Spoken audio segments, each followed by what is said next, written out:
사무엘하 24장 1절로 5절에 있는 말씀 다 찾으셨으면 또 화면에 나와 있습니다.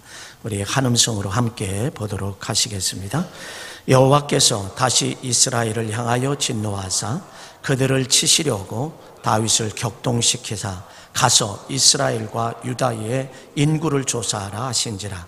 이에 왕이 그 곁에 있는 군사령관 요압에게 이르되 너는 이스라엘 모든 지파 가운데로 다니며 이제 단에서부터 브엘세바까지 인구를 조사하여 백성의 수를 내게 보고하라 하니 요압이 왕께 아뢰되 이 백성이 얼마나든지 왕의 하나님 여호와께서 100배나 더하게 하사 내 주 왕의 눈으로 보게 하시기를 원하나이다. 그런데 내 주 왕은 어찌하여 이런 일을 기뻐하시나이까 하되 왕의 명령이 요압과 군대 사령관들을 재촉한지라. 요압과 사령관이 이스라엘 인구를 조사하려고 왕 앞에서 물러나 요단을 건너 갓 골짜기 가운데 성읍 아로엘 오른쪽 곳 야셀 맞은편에 이르러 장막을 치고. 아멘. 오늘은 일부 예배에 참 많이 왔어요. 5줄이 거의 많이 앉아 있을 정도로. 2부가 조금 좀 이렇게 훤하네요. 오늘은 다윗의 인구조사. 도대체 다윗의 인구조사가 오늘을 살아가는 저와 여러분들에게 무슨 의미가 있을까? 다윗이 4,000년 전에 인구조사를 했어요. 자기의 백성들을 조사하고 그리고 군인들의 숫자를 조사했어요. 그게 오늘을 사는 저와 여러분들에게 어떤 의미가 있고 무슨 의미가 있고 어떤 뜻이 있느냐라고 하는 사실이에요. 오늘 본문의 말씀을 전체적으로 요약해 보면 이래요. 하나님께서 다윗을 격동시켰기 때문에 다윗이 인구조사를 했다. 하나님께서 이스라엘 백성들에게 진노하시고 이스라엘 백성들을 치시기 위해서, 멸하시기 위해서 다윗을 격동시켜서 그런 마음을 갖게 하셔서 인구조사를 하게 했다 이거죠. 그래서 군대 장관 요압 장군에게 야, 인구를 조사해라. 군사를 조사해라. 그랬더니 요압 장군이 하는 말이 하나님께서 왕에게 100배나 더한 군사를 보이시면 좋지만 그것도 좋지만 하나님이 함께 하시는데 그 군사력이 무슨 의미가 있겠느냐라고 간청을 하면서 인구조사하지 말 것을 요청을 합니다. 간청을 해요. 그럼에도 불구하고 다윗 임금이 왕이 인구조사해라. 그러니까 물러나와서 인구조사를 하게 되었습니다. 순종했다 이거죠. 참 대단한 거예요.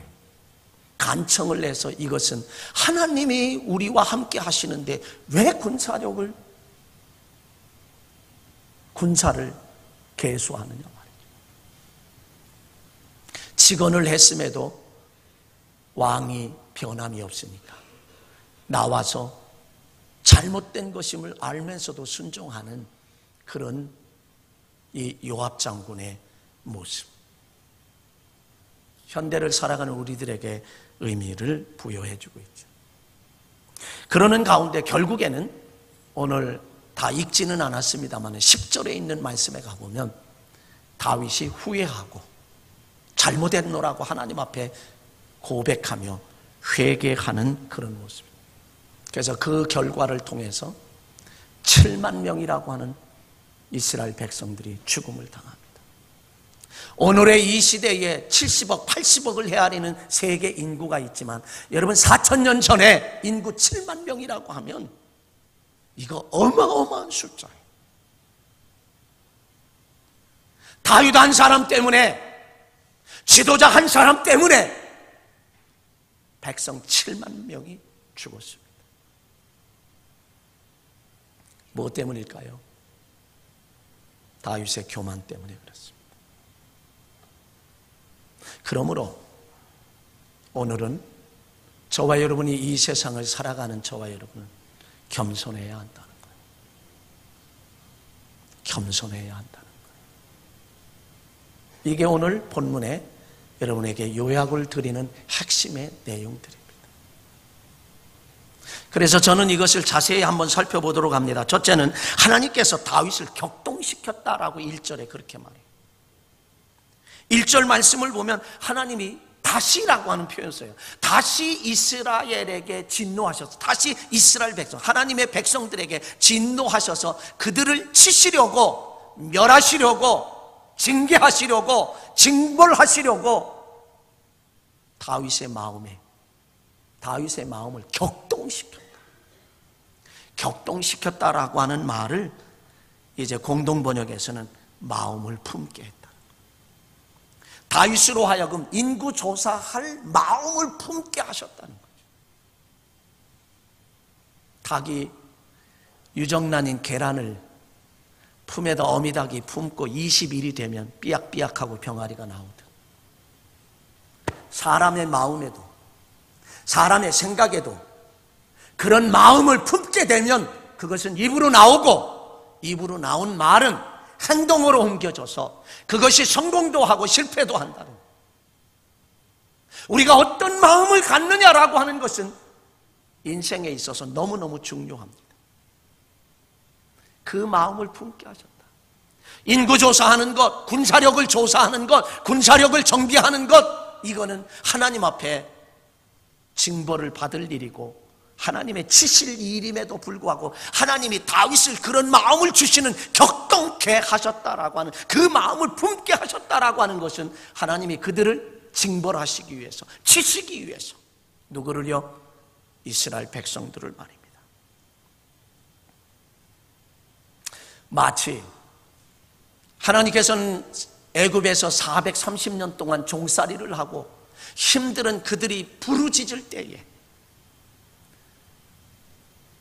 미디안에서 40년 동안 장인 이드로의 양무리를 치고 있는 모세를 가시떨기 불꽃 타는 가시떨기 나무에서 모세야 모세야 부르셨습니다.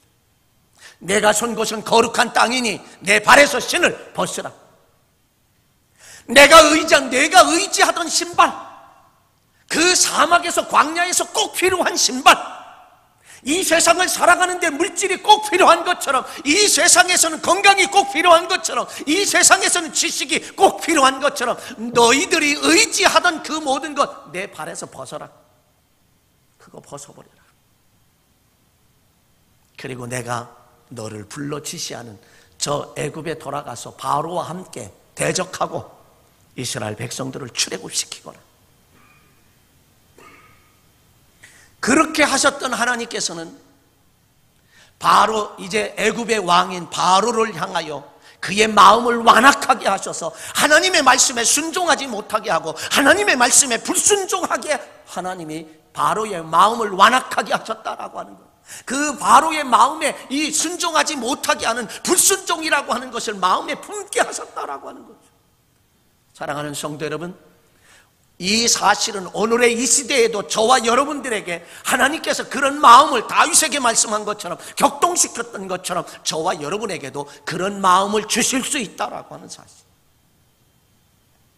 그러므로 우리는 한순간도 긴장을 놓쳐서는 안 되는 것이 이 땅의 삶입니다. 삶이 결코 녹록하지 않습니다. 이 세상에 쉬운 건 하나도 없습니다. 모두가 다 어렵다라고 하는 사실을 저와 여러분들이 기억해야 할 줄로 압니다. 왜 하나님께서 다시 이스라엘을 백성들을 향하여 진노하시고 이스라엘을 치시려고 다윗에 격동시키셨는가? 여기서 다시라고 하는 말이 나와요.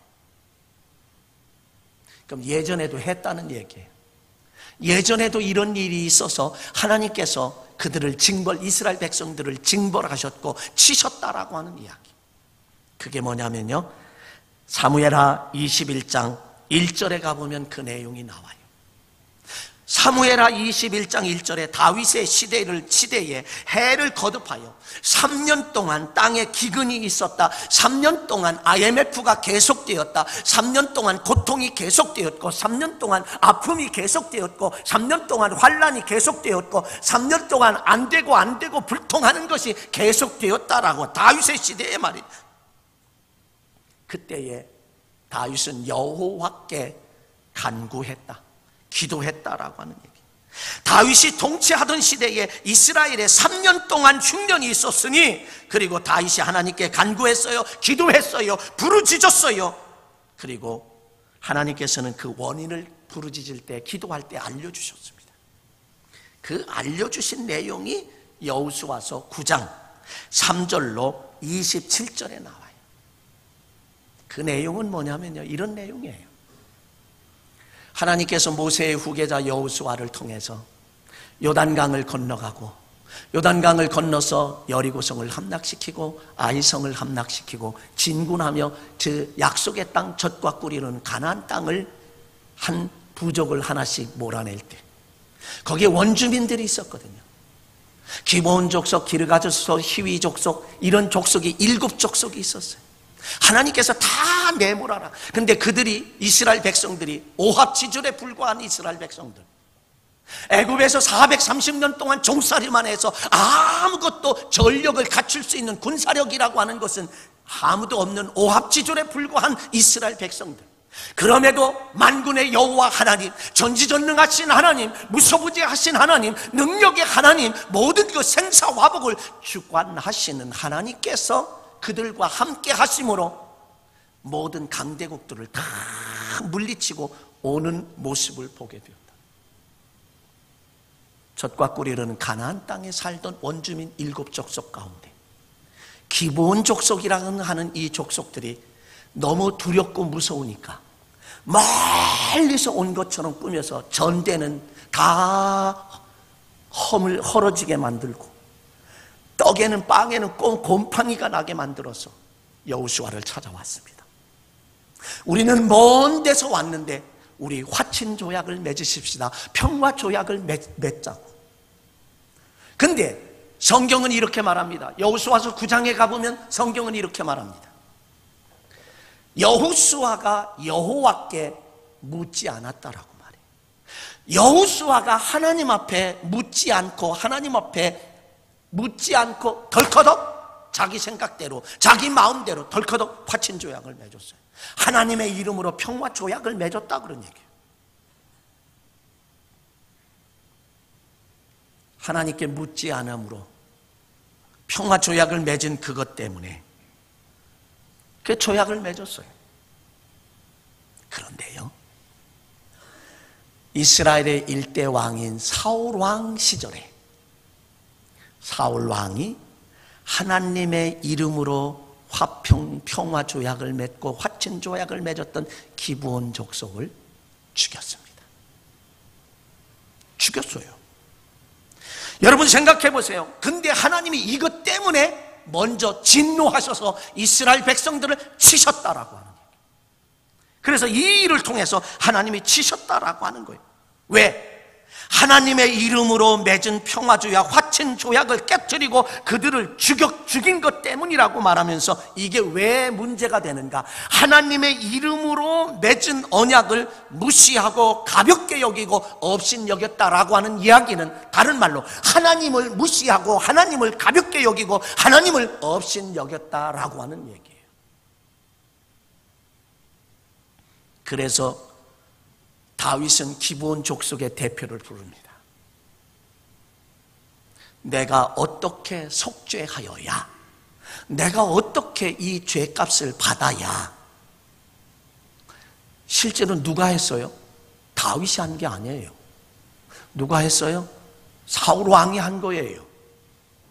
다윗 왕이 한 것이 아니라 사울 왕이 한 일에 다윗이 그들을 불러다가 하는 말이, 내가 어떻게 너희에게 속죄를 해야만 너희들이 우리 하나님의 이름으로 우리를 축복하겠느냐, 우리를 복비로 주겠느냐라고 그렇게 묻습니다.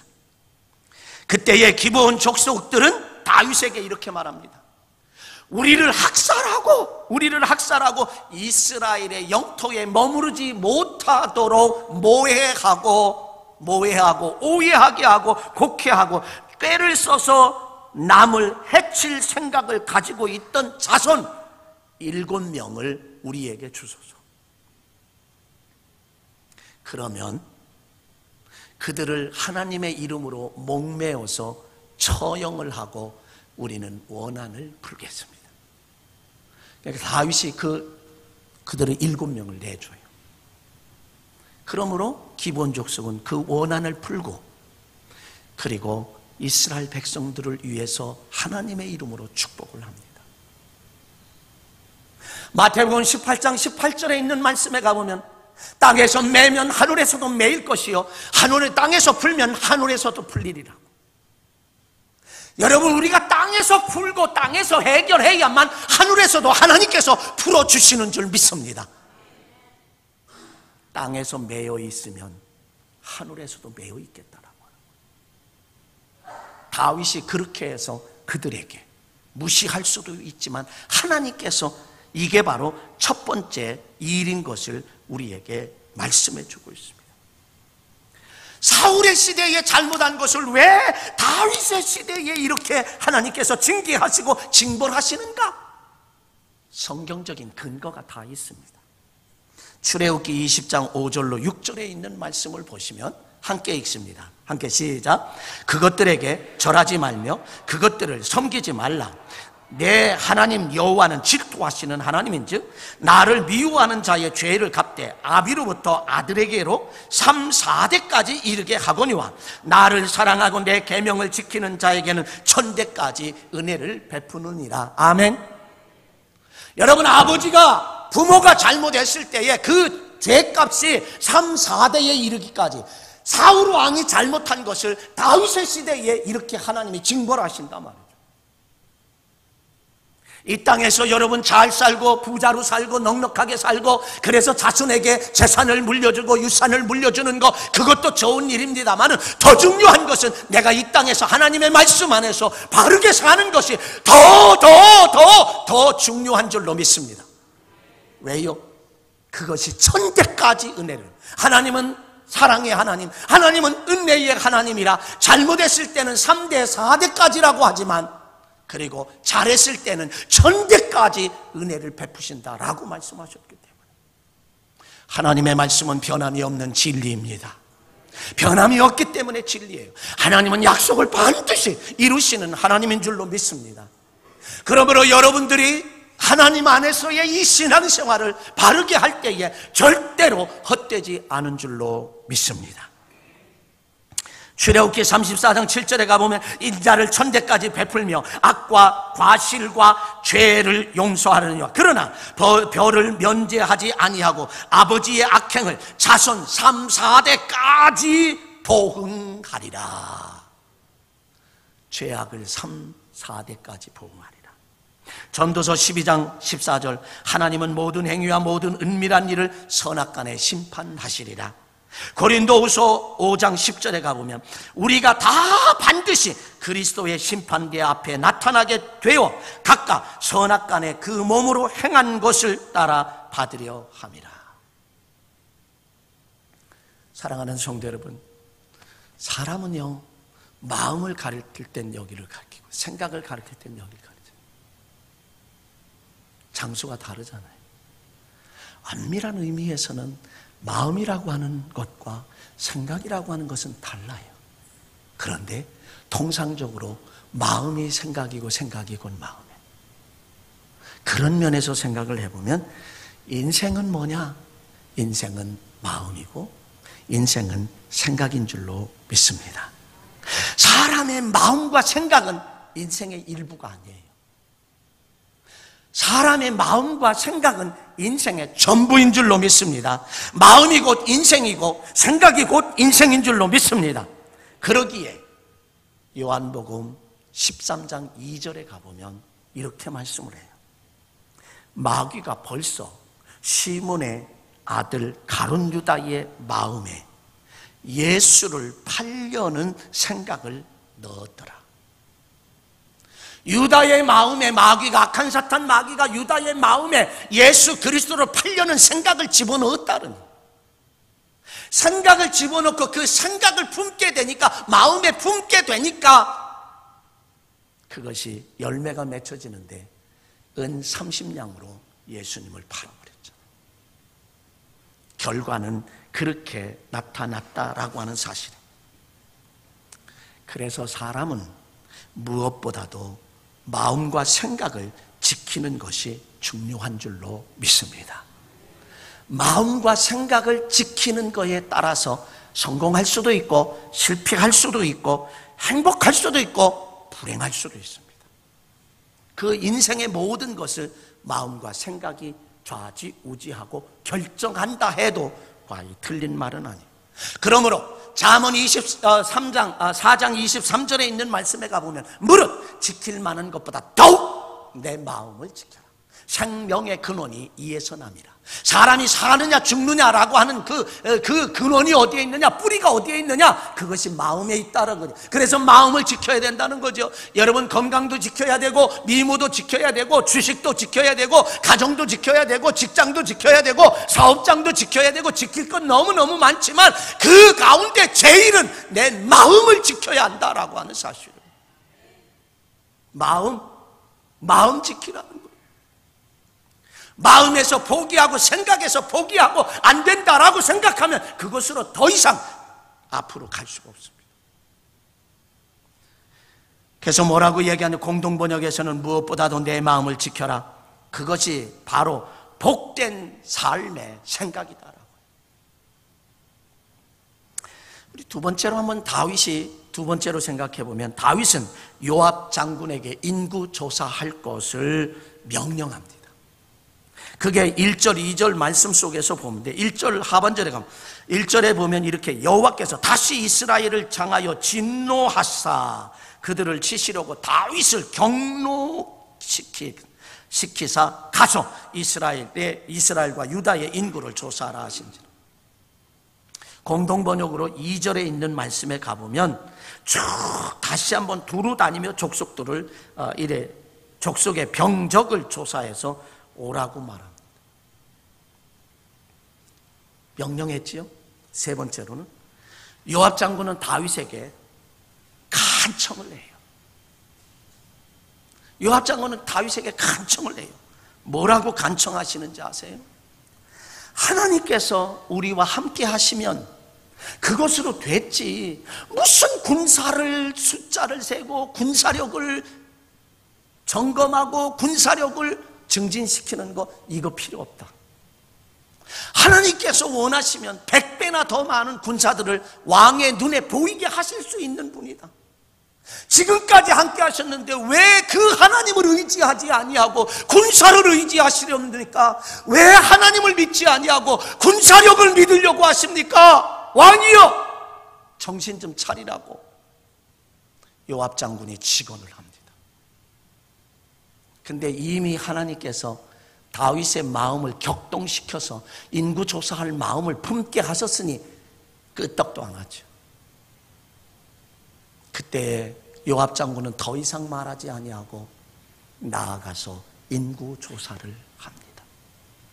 인구조사하는 게, 병사들을 조사하는 게, 군사력을 조사하는 게 뭐 나쁜 일이에요? 유비무환이라 더 좋은 의미로 우리는 오늘날 생각할 수도 있지만, 여기에서 이 군사력을 조사한다라고 하는 것은 하나님을 믿지 아니하고 하나님을 의지하지 아니하고 군사력만 의지하고, 왜? 군사력만 의지하고 군인의 힘만 의지하고 믿는 그 마음을 지금 나타내 주는 겁니다. 저와 여러분이 내 경험을 의지하는 것, 저와 여러분이 나에게 가지고 있는 물질을 의지하는 것, 지식을 의지하는 것, 그거 아니라 하나님을 의지하라라고 하는 그 의미로 오늘의 이 시대에 받아들여야 할 줄로 믿습니다. 요압 장군이 그렇게, 왜 군사력을 의지하시렵니까? 지금까지 함께한 하나님을 의지합시다 라고 말하지만 설득해도 아무 소용이 없어요. 간청해도 소용이 없어요. 그러니까 요압 장군이 나아가서 군사력을 인구조사를 합니다. 참 멋있어요. 멋있어요. 안 되는 줄 알면서도 어쨌든 하나님의 기름 부어 세운 종이라고 그 말에 순종하는 그 모습을 보죠. 다윗에게는요, 다윗이 이렇게 승승장구하고 승리할 수 있었던 건 뭐냐면, 첫째는 하나님이 함께 하셨기 때문이에요. 전지전능하신 하나님, 무소부지하신 하나님, 생사화복을 주관하시는 그 하나님이 함께 하셨기 때문에 지금 여기까지 왔어요. 그것 때문에 그는 승리했어요. 그리고 또 하나는 하나님께서 용사들을 붙여주셨기 때문에 그래요. 오늘 이제 사무엘하 24장을 봤습니다마는 23장에 있는 말씀에 가보면요, 다윗의 용사들에 대해서 쫙 설명해 주고 있어요. 다윗의 용사들 한 부류만 얘기해 볼까요? 다윗이 도망자가 되어서 예루살렘 성을 이렇게 바라다 보면서 지금 적군에 의해서 도망가 있는 신세가 됐습니다. 베들레헴을 뺏겨버렸습니다. 그리고 멀리 이렇게 앉아서 정말 낙심 빠지고 맥 빠지고 낙심천만한 게 앉아서 자기 혼자서 넋두리를 하고 있는 것이 어떤 소리냐면, 저 베들레헴 곁에 우물물을 누가 나로 마시게 할까? 혼자말로. 그랬을 때에 세 용사가, 핵심 용사들이죠, 세 용사가 사라졌습니다. 얼마의 시간이 흘러갔을 때에 그들이 물을 길어가지고 와서, 왕이여 여기 베들레헴 곁 우물물을 길어왔으니 마시소서. 그들의 몰골을 보니 피투성이가 되었고 상처를 입었습니다. 왜? 적진을 뚫고 들어가서 그리고 그 우물물을 길어왔기 때문에. 다윗이 얼마나 멋진 사람인지 아십니까? 이것은 저들의 피다, 이것은 저들의 목숨이다, 내가 이걸 마시면 하나님이 나에게 벌하실 것이다, 그러므로 내가 마실 수가 없노라. 그렇게 원하고 소망했지만 마실 수가 없어서 하나님께 부어드렸다. 다시 말하면 하나님께 드렸다는 거예요. 하나님께 헌신했다라고 하는 이야기. 그러니 다윗을 위해서는 목숨을 거는 사람들, 다윗을 위해서는 생명을 거는 사람들을 하나님이 붙여주셨다라고 하는 거예요. 결국은 하나님이 다 하신 거예요. 결국은 하나님이 다 이루어 주신 거예요. 다윗이 잘나서 이룬 게 아니란 말이죠. 다윗이 지혜로워서 이룬 것이 아니라 하나님이 이루어 주셨고 하나님이 다 해 주셨다라고 하는 사실. 그런데 그 하나님이 다 해주신 그 은혜를 망각했어요. 하나님이 다 해주신 은혜를 잃어버렸어요.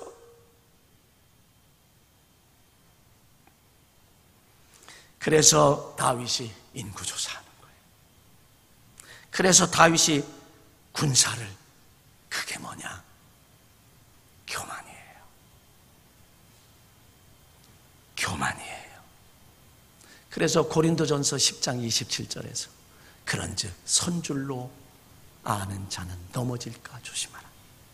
그런즉 선줄로 생각하는 자는 넘어질까 조심하라. 여러분, 우리는 이렇게 말하잖아요. 이젠 됐어, 이제는 됐어 라고 안심하는 경우가 많아요. 그래, 근데 이제는 됐어 라고 안심하는 순간 그것으로 끝입니다.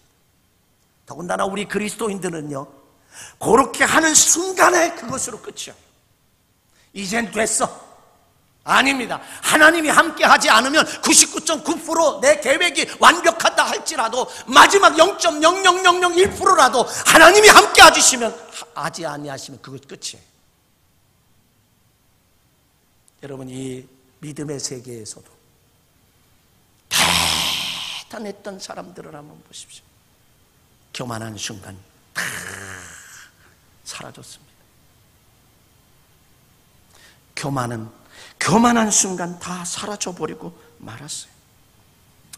여러분, 우리나라 강원도 갈 때, 지금 길이 아니고 강원도 갈 때 어땠어요? 대관령 고개를 넘어가고 내려가고 무진장 힘듭니다. 올라가는 것도 힘들지만 정신을 바짝 차리고 운전대를 잡고 가야 합니다. 그런데 사고는 어디서 나는지 알아요? 다 내려가서 강릉 쭉 가는데 평지에서 사고가 통계적으로 제일 많이 일어나는 게 그거예요. 왜 그렇죠? 사람은 힘들고 어렵고 고통스럽고 일이 잘 안 될 때는 정신을 바짝 차리고 그냥 정신 차리고 그냥 집중해서 가지만 다 됐다라고 생각하는 순간에 마음이 흐트러져요. 그래서 그 평지에 가서 사고를 제일 많이 내요. 여러분, 등산가들, 유명한 등산가들, 직업으로 가지고 있는 등산가들, 저 에베레스트 산에 올라가면서 사고 당하는 사람보다는 하산할 때, 내려올 때 다 됐다, 이젠 됐다라고 생각하는 그 순간 사고 사건이 무진장이 나타납니다. 그러므로 우리 그리스도인들은 오늘도 내일도 언제나 마지막 그 순간, 하나님 앞에 가는 순간까지 긴장을 놓치지 않냐고 정신을 바짝 차리고 하나님께 집중하며 살아야 할 줄로 믿습니다. 옛날 어르신들이 이렇게 말합니다. 일이 잘 될수록 조심하라는 말을 자주 하셨어요. 방심은 금물이다라고 말해요. 방심은 금물이다라고. 국어사전에서는 방심을 이렇게 말해요. 긴장이 풀려 마음을 다잡지 않고 놓아버린, 마음을 놓는 거다. 여러분, 비근한 예를 하나 들어봅시다. 요즘엔 암이라고 해도 대체적으로 다 치료를 받아요. 거의 다 치료받습니다. 위험한 암을 수술을 했습니다. 1년, 2년, 3년 정도는 사람들이 굉장히 조심을 하고 정신을 차리고 관리를 잘 합니다. 그럼 한 3년쯤 지나면 이제 괜찮겠지라고 마음을 놓고 함부로 하다가 재발해서 다시 볼 수 없는 세상으로 가는 분들이 우리 주변에도 많이 있다는 거. 끝까지 긴장을 놓추어서는 안 된다라고 하는 거죠. 사랑하는 성도 여러분, 사람들은 누구나 힘들고 어려울 때에 여기저기를 살피고 조심하지만 형통할 때는 방심하는 경우가 많아요.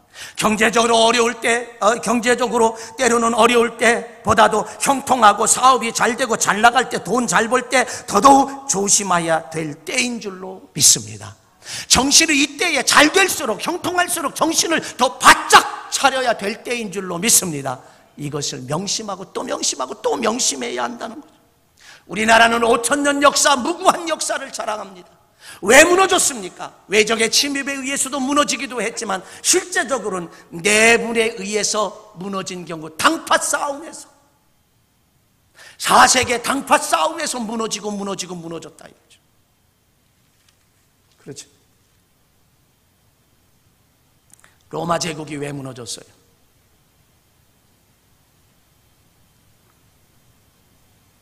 로마를 통하지 않고는 세계를 나갈 수 없는 그 로마 제국이 왜 무너졌어요? 로마 제국은요, 여러분 폼페이 최후의 날을 기억하십니까? 화산이 폭발되어 한 도시를 덮었습니다. 나중에 개발해서 나왔는데 오늘날 아스팔트 깔은 것처럼 거기는 돌로 다 깔았고요, 길을. 그리고 수로까지 다 만들었고요, 건물에 잔해들이 있고요. 근데 무진장이 타락이 되었어요. 지금도 가면 선명한 증거가 남아있는데 성적인 타락이 어마어마했어요. 외적의 침입에 의해서 무너진 로마가 아닙니다. 내분에 의해서 이렇게 무너졌어요. 우리의 삼국시대 신라 왜 무너졌어요? 신라가 왜 무너졌는지 여러분 기억하시나요? 저는 한마디로 이야기하면 포석정 때문에 그래요. 그림 한번 보여줘 보세요. 저거 한번 보십시오. 얼마나 아름답습니까? 다음 장면을 한번 보시면 여러분들이 볼 때 왼쪽에 둥그런 곳에 거기서 물이 쭉 흐르고 정말 정신을 똑바로 차리고 정치해야 하고 나라와 민족을 위해서 염려하고 걱정해야 할 사람들이 저기에다 술잔을, 물이 계속 흐르니까 술잔을 동동동동 띄워서 자기 앞자리에 와서 술만 먹고 노닥거리는 그런 사람들 때문에 신라가 무너졌어요. 그래서 신라가 무너졌어요. 다윗의 인구조사는 교만 때문에 한 것입니다. 다윗이 온갖 고난과 환난 중에서는 하나님만 의지하고 하되 믿음으로 승리했습니다. 모두가 다 하나님의 은혜였었는데 이제는 그것을 벗어버리고 군사력을 의지하려고 인구조사를 하는 거예요. 다윗의 고난과 환난과 역경과 어려운 시절에는 오직 하나님만 믿고 오직 하나님만 의지함으로 승리했어요. 어린 시절에는요, 블레셋의 골리앗 장군, 어느 누구도 상대할 수 없는 그를 그 앞에 딱 섰어. 너는 칼과 창과 당검으로 내게 오거니와 나는 내가 모욕하는 만군의 여호와 이름으로 내게 가노라. 만군의 여호와 이름으로, 하나님의 이름으로 하나님을 의지하며 나아갈 때에 돌 하나, 물맷돌 하나로 골리앗을 죽이고 전쟁에서 승리하고 나라와 민족을 구한 그런 사람이었습니다. 돌 하나 들고, 충청도 말로 짱돌 하나 들고 그랬던 다윗이에요. 그런데 승승장구하고 형통하고 잘 되니까 하나님 의지하고 하나님 믿는 것보다는 군사력을 더 의지하는 그 교만,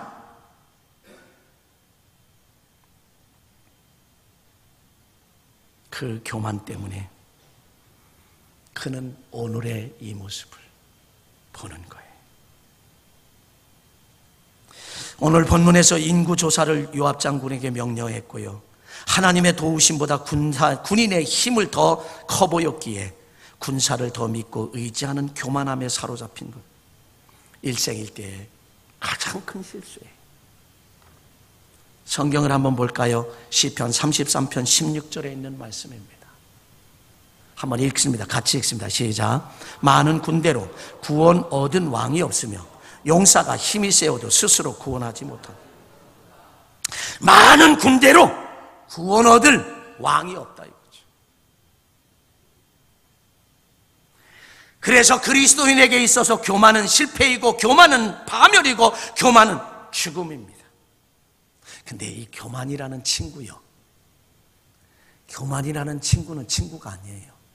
근데 이 교만이라는 친구는 언제 오는지 아세요? 언제 찾아오는지 아세요? 행복하고 기쁘고 즐거울 때 찾아와요. 힘들고 어려울 때 찾아오지 않아요. 이 교만이라는 친구는요, 힘들고 어려울 때는 절대로 찾아오지 않습니다. 그러니까 참 친구가 아니에요. 참된 친구가 아니에요. 좋은 친구가 아니에요. 왜냐하면 하나님만 의지하고 어려울 때, 힘들 때는 하나님만 의지하고 하나님만 믿고 하나님께 기도하기 때문에 그렇습니다. 그래서 찾아오지 않아요, 교만은. 그런데 모든 일이 형통할 때, 일이 잘 될 때, 돈을 많이 벌 때, 지위가 높아질 때 반드시 찾아오고 목을 뻣뻣하게 하고 목에 깁스를 하게 만드는 것이 바로 이 교만이라는 친구예요. 교만은요, 마치 외교관처럼 좋은 관계를 맺은 실력이 있고요, 변호사처럼 설득력이 있고요, 사교계의 여왕처럼 잘 어울릴 수 있도록 다리도 잘 놓아주고요, 비위도 아주 잘 맞추고요, 기분도 아주 잘 맞추는 천부적인 재질을 갖고 있는 게 이 교만이라는 친구예요.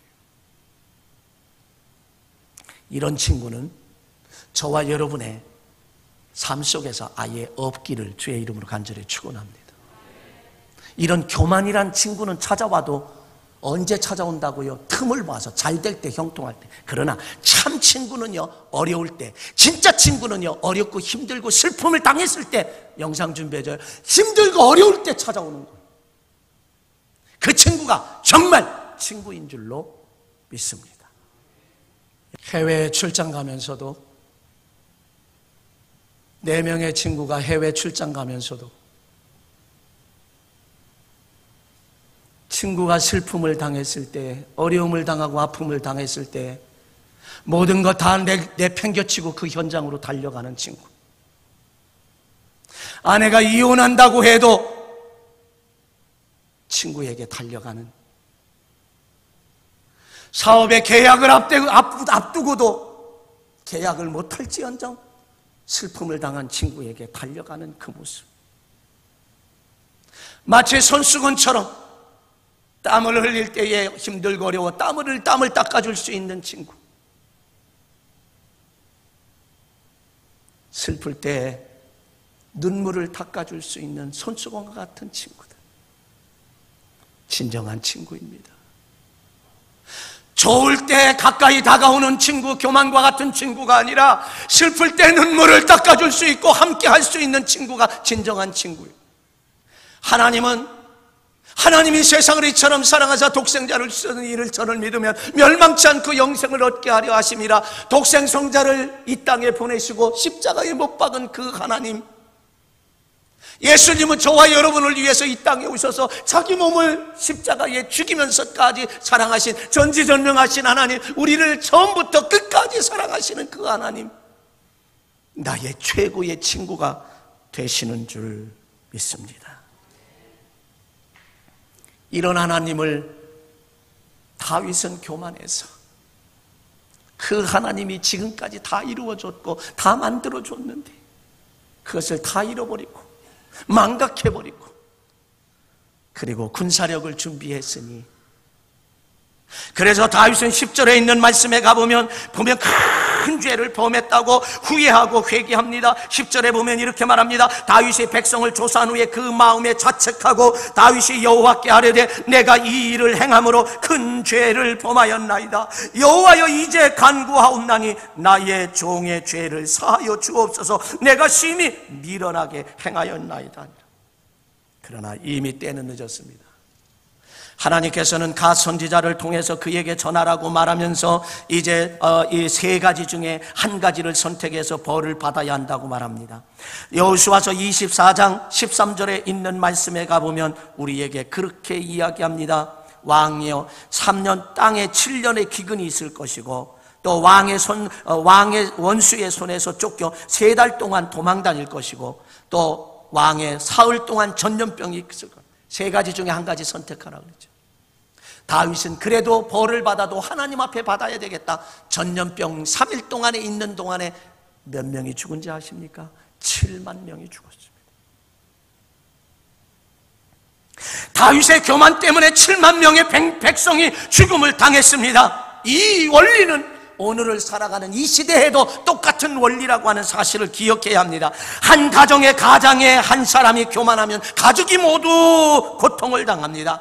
교회의 목사 한 사람이 교만하면 교인 모두가 축복을 받지 못합니다. 국가의 대통령 한 사람이 교만하면 백성들이 고통을 당합니다. 악한 사탄 마귀는 양의 탈을 쓰고 우리를 유혹하며 교만에 빠뜨립니다. 왜냐하면 교만은 멸망으로 가는 지름길이기 때문이요, 그 가장 쉬운 방법이에요. 그러기에 잠언 16장 18절에 교만은 패망의 선봉이요 거만한 마음은 넘어짐의 앞잡이라고 그렇게 말을 합니다. 사랑하는 성도 여러분, 겸손은 축복인 줄로 믿습니다. 우리 주안의 공동체는 겸손하고 하나님의 놀라운 축복을 받는 주인공들이 되시길 주의 이름으로 간절히 축원합니다. 야고보서 4장 6절에 가보면 하나님이 교만한 자를 물리치시고 겸손한 자에게 은혜를 주신다 하셨느니라.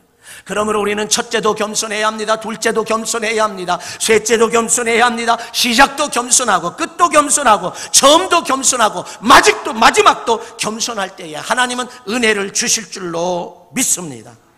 그럴 때에 하나님이 함께 하시고, 그리고 그 마음의 소원도 이루어 주시고, 그리고 은혜도 베풀어 주시는 줄 믿습니다. 그러므로 성경은 이렇게 말합니다.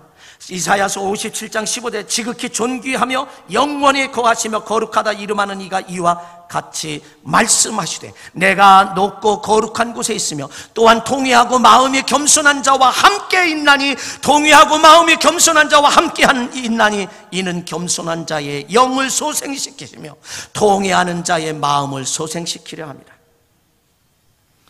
베드로 사도는 저와 여러분에게 이렇게 말합니다. 하나님과 성도들 앞에서 겸손하라고.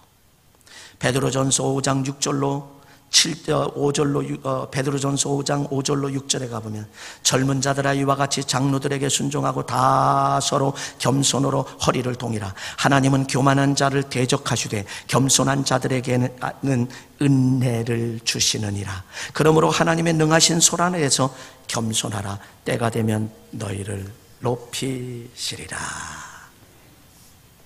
여러분, 제가요 지난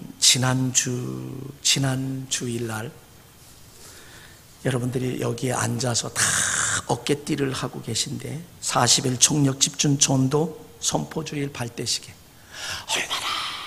얼마나 보기가 좋았는지 몰라요. 정말 아름다웠어요. 하나님도 그렇게 기뻐해 주실 줄로 믿습니다. 또 행보를 할 때, 행진을 할 때 1시간을 행보해서 5,500보를 걸었고요. 2시간을 행보해서 1,500보를 걸었습니다. 행진을 해서 여기 논현동 다 돌았습니다. 40일 총력 전도 가운데 교회에서 밤낮 자면서 처리하시는 분들이 계신가 하면 알바를 쉬고 총력 전도에 힘쓰는 분도 계시고요. 또 축복의 간증이 들려오기도 하고요. 기쁨으로 물질을 투자하기도 하고요. 여러분, 가는 선교사가 있는가 하면 보내는 선교사가 있습니다.